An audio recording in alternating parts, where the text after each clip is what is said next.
For the life of me, I don't know why landlords make it so hard to have assistance animals like my dog Alex. My last apartment, the building manager was a real problem. When you have access to so much information, you have the responsibility to be very careful how you use the information and share that information with clients in the MLS.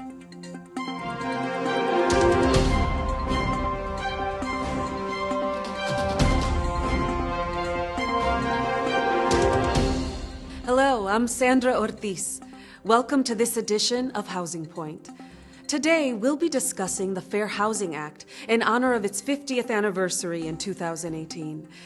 President Lyndon B. Johnson signed the Fair Housing Act on April 11, 1968, just days after Martin Luther King Jr. was assassinated. Dr. King was the country's most notable proponent of fair housing, marching in the streets of Chicago in 1966 to end the years of housing discrimination experienced in communities across the country. The Act currently prohibits discrimination concerning the sale, rental, and financing of housing based on race, color, religion, sex, disability, familial status, and national origin. In honor of the 50-year milestone, we'll address ways that the Fair Housing Act protects real estate professionals and your customers, and to help you navigate your responsibilities under the Act. We'll also look at how the Fair Housing Act addresses harassment and retaliation in the housing context. Finally, we'll review the best practices for criminal background checks of housing applicants. Our first story profiles a veteran who has an emotional disability and wants his assistance animal to live with him. Many landlords still aren't familiar with the Fair Housing Act's requirement that housing providers accommodate tenants who require assistance animals. Horace Miller reports from Chicago. Philip, a Marine veteran, is joining me today along with his assistance animal, Alex. Philip and Alex have been a team for 6 years. After serving tours in Iraq and Afghanistan, Philip was wounded and developed post-traumatic stress. Now Alex helps him get through some very difficult days and nights. Alex is a part of me. I really can't imagine life without him. Somehow, he always knows when I'm having a bad time. Like last night, he woke me up so I didn't start having a nightmare. And before Alex, I would wake up thinking I was in the middle of a firefight. Not anymore. He's the one thing that keeps me calm. And your doctor suggested you benefit from an assistance animal like Alex? Correct. My VA doctors have eliminated most of the medications I used to take since I started using an assistance animal. One of my doctors even said, "My dog is the best medicine for me." But try telling that to some of these landlords. Landlords and building management need to be aware of the law. They are required to accommodate people with physical or mental disabilities and permit them to have an assistance animal, even when a building has a no pets rule. If a tenant with a disability makes a request for an exception to the rule, building management must accommodate them.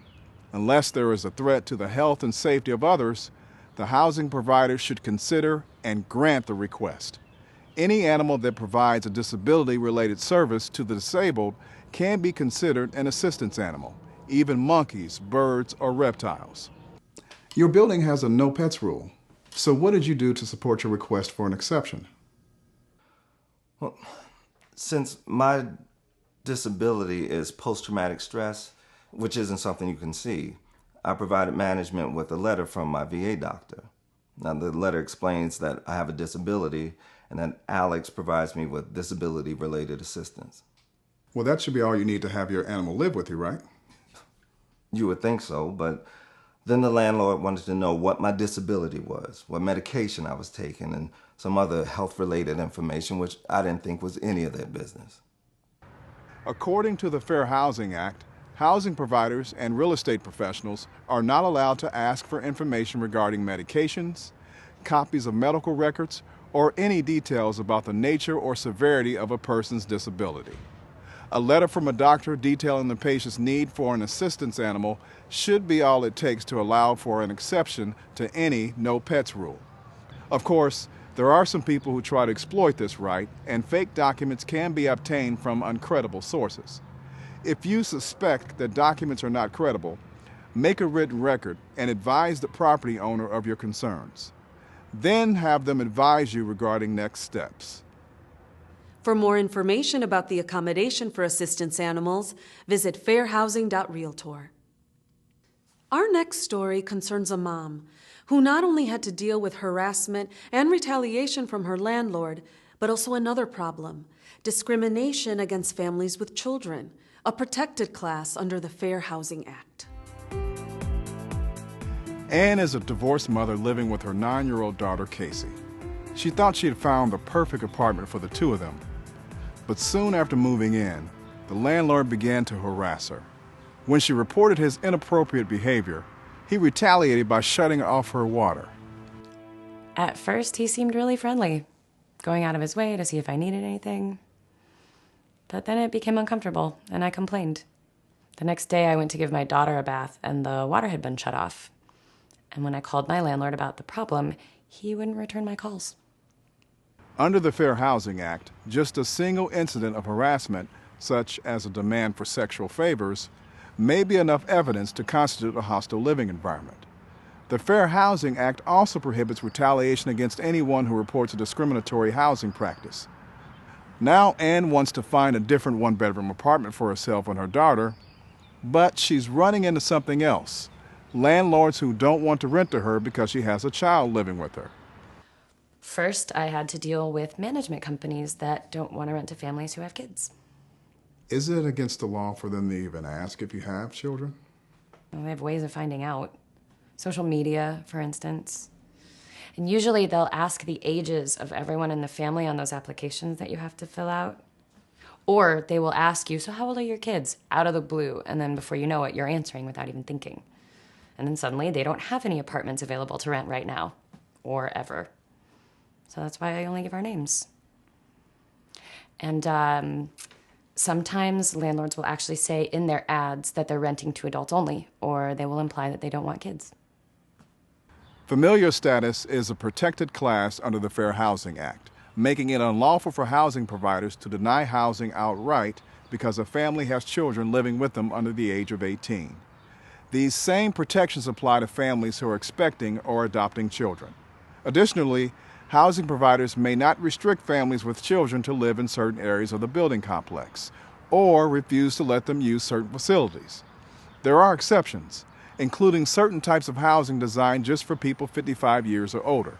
But for the majority of people looking for a place to live, the ages of their family members should have no bearing on their ability to find a home. My family's just my daughter and me, so I want to rent a one-bedroom because I'm on a limited budget.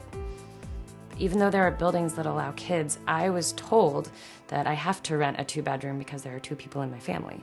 But I'm sure they must allow people who are roommates get a one-bedroom. And what about people who are married? Exactly what my broker said. Amazing how easy it was to get a one-bedroom when she brought that up and made it clear that we knew the law. To learn more about the Fair Housing Act's protections against harassment, retaliation, and discrimination against families with children, visit fairhousing.realtor. Our final fair housing story is about big data and its link to steering. I don't have to tell you, big data is everywhere. It's in your pocket, it's in your wallet, your house, your car, and of course, on social media. Big data helps you offer enhanced service to your prospects, but it can also lead to accusations of steering. Horace Miller reports from San Jose, California.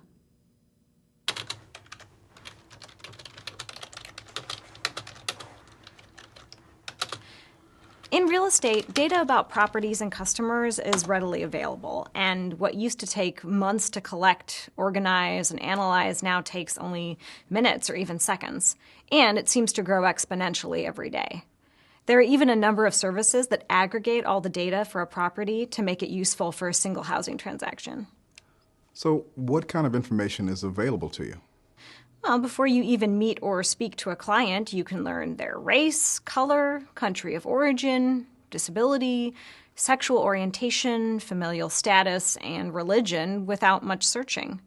But that same information can also be used to discriminate. Interesting. How so? Well, with so much data available about a prospect, you have to be extra careful not to use that information in a discriminatory manner. You also have to be very careful to avoid steering. So steering is when a real estate professional guides a prospect to or away from a particular community or a type of housing based on their race, ethnicity, or another protected class. In every instance, we are always obligated to provide our clients with equal professional services. So, what's the best way to avoid this? Use the equal professional service model. Ask yourself, do I have objective information from my customer about the kind of house that they want to buy? Have I let my customer set the limits on the size of the house and its location? Have I offered them a variety of homes to choose from based on their preferences? So, what about brokers who run ads for their houses on social media? Well, before you write anything, you want to be very careful not to target ads to or away from protected classes.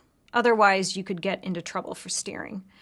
When you write an ad for a house, you want to describe the property by highlighting the positives of the housing, not the ethnic makeup of the neighborhood or desired characteristics of a potential buyer. How about when you're meeting with clients face-to-face?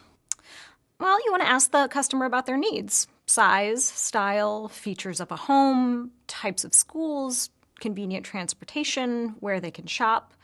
You want to avoid questions about their religion or ethnic background. And remember, you're there to help them find a home based on their individual preferences, not yours. So, what if someone wants to know about the quality of the schools in the area? Well, you want to avoid making a value judgment about the quality of schools. Even with all the data that we have, opinions on schools' quality can be very subjective. Instead, maybe refer a potential buyer to the website of the school district so that they can do their own research based on their needs. You want to let the client set their own limits. You must get a lot of questions about the crime rates and the demographics of different neighborhoods. You want to avoid discussing crime rates or the demographics of the people in an area. If a client wants to know about demographics in the area, direct them to the Census Bureau website. Don't discuss the race or the religion of people who live in the neighborhood. And same with questions about crime rate. I always suggest that they talk to the local police or go to the library or use the internet so that they can find the facts. A broker should never say that one area is safer than another. So you suggest giving a client the tools to find their own information and make their own judgments. Well, in the end, I think that's more helpful. And also, by offering a variety of choices, you avoid unwittingly excluding property that the customer might like. In the end, it's up to the client. If you are pressed by a client for your opinion, always be professional. The more subjective a question is, the more risk there is to give an inappropriate or even unlawful answer. Ask them what their concerns are, and then refer them to the appropriate sources of information. You want to avoid making judgments, offering opinions, and sharing your perceptions.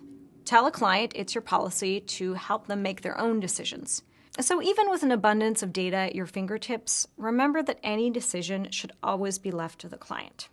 It's best for them, and then you can avoid trouble with the Fair Housing Act.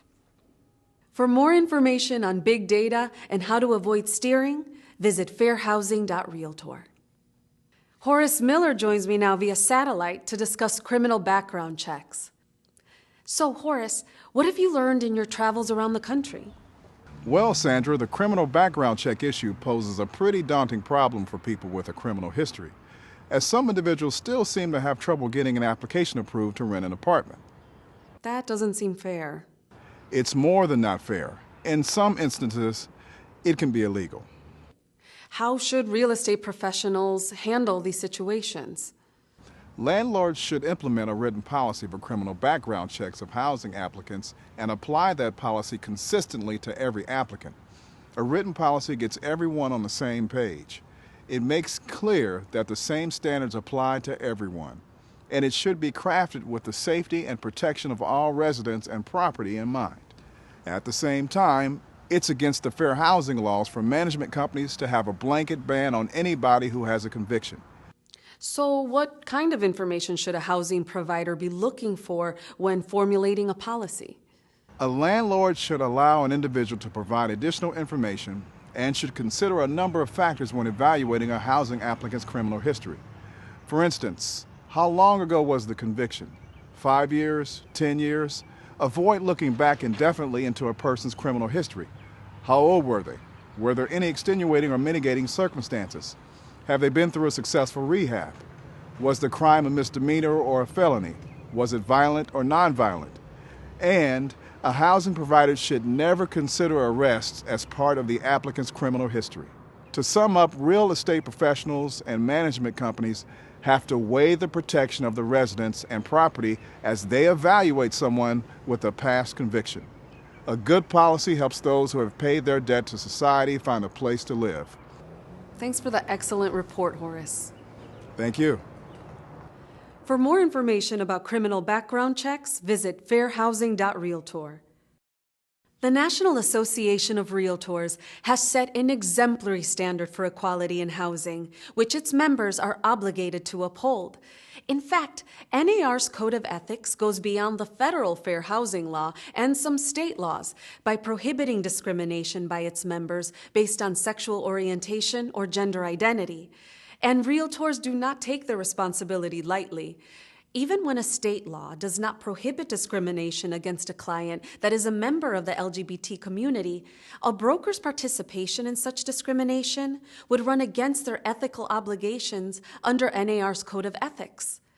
As a leading advocate for fair housing, the National Association of Realtors has taken a clear stance that everyone deserves the equal right to purchase or reside in the home of their choice without regard to sexual orientation or gender identity. Each of NAR's 1.2 million members have made a commitment to upholding this ideal. 2018 marks the first 50 years of this groundbreaking legislation, which gave everyone the right to be in the housing of their choice. We leave the next 50 years in your capable hands.